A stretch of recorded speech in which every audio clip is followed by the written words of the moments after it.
साहब के घर के बाहर मौजूद है, आप देख लें। चाहने वाले उनके खड़े हुए इधर ही, अभी भी कोई नहीं गया। नौजवान डट के खड़ा है। खान साहब तगड़े रहे, नौजवान डट के खड़ा हुआ है। ये देखे, कोई ऐसी आंसू गैस, वाटर कैनन, पथराव, उसके बावजूद कई घंटों से ये जो बोलते थे 10 मिनट में खाली करवा लेंगे, उनको लग समझ गई है कि 10 मिनट में कैसे खाली होता है।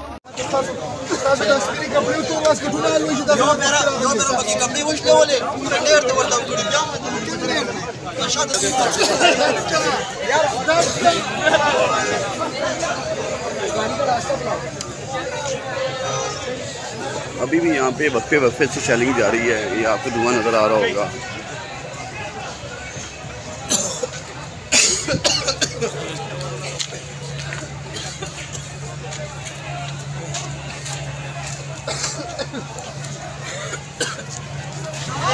ये खान साहब का मेन गेट है, जहाँ पे अभी बड़ी तादाद में कारकुन मौजूद है। दूसरी तरफ अगर देखें तो बहुत ज़्यादा शेलिंग हो रही है। आप धुआं भी आपके सामने यहाँ पे खड़ा होना महाल है, लेकिन कारकुन की हिम्मत है कि यहाँ पे इतनी बड़ी तादाद में अभी तक मौजूद हैं।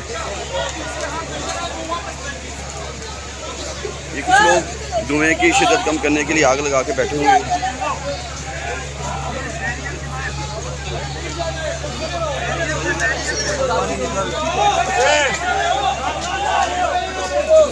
को चेयरमैन बोल शोएब शेख के खिलाफ मनगढ़ंत, झूठा और बेबुनियाद केस। हुकूमत इंतकामी कार्रवाइयों पर उतर आई। रिश्वत देने के झूठे इल्जाम के पीछे असल हकायक वो ले आया अवाम के सामने। सिंध हाई कोर्ट की जानिब से 10 मार्च को एग्जैक्ट केस में बरियत का फैसला भी दे दिया गया, जो रिश्वत केस इल्जाम को झूठा और बेबुनियाद साबित करने के लिए काफी है। सवाल ये उठता है, न रिश्वत लेने वाला न देने वाला मौजूद, तो फिर ये मुकदमा क्या है? गुज़िश्ता 5 सालों में ना तो कोई गवाह पेश हुआ और ना ही कोई सबूत सामने आया, जबकि कोई इंक्वायरी अमल में नहीं लाई गई। जब मुल्ज़िमान से कोई तहकीकात नहीं की गई, कुछ साबित नहीं हुआ, तो फिर ये मुकदमा क्या है? इससे कबल केस की इंक्वायरी कमेटी के सामने खुद जज कादिर मेमन ने रिश्वत के इल्जाम की तरदीद की थी और कमेटी को तहरीरी तौर पर आगाह भी किया था।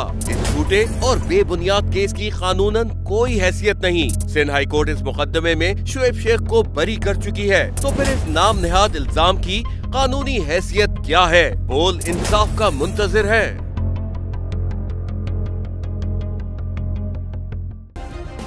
सब्सक्राइब करें और बेल दबाएं ताकि कोई खबर रह न जाए।